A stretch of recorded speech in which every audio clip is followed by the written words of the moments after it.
This is What's Up 8.0, and you just get transported to ancient China.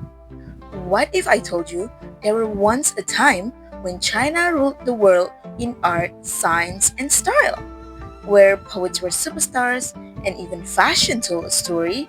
Welcome to the Tang Dynasty, the golden age of China. Over 1,000 years ago, China entered one of the brightest chapters in its history. This was the Tang Dynasty, which lasted from 618 to 907 AD.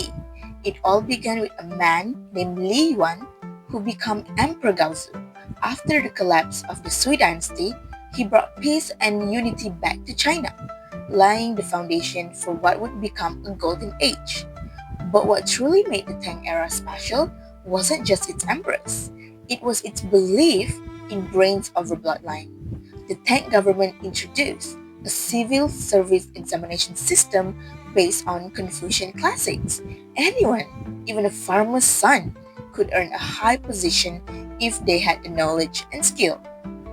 The Tang army was strong and well organized. Under Emperor Taizong and Emperor Xuanzong, China expanded west into Central Asia, controlling the Silk Road which connected China to the Middle East and Europe.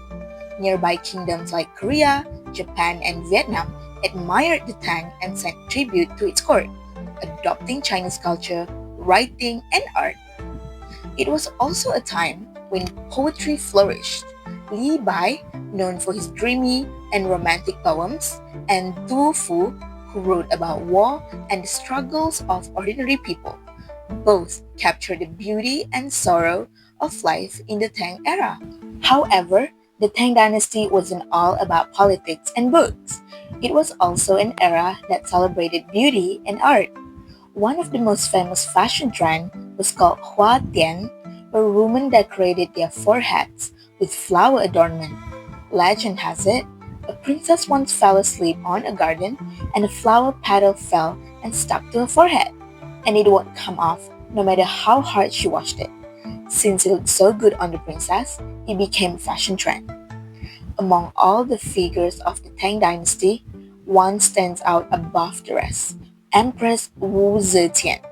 She began as a concubine, but rose through intelligence and courage, eventually declaring herself emperor in 690 AD, the first and only woman to ever rule China.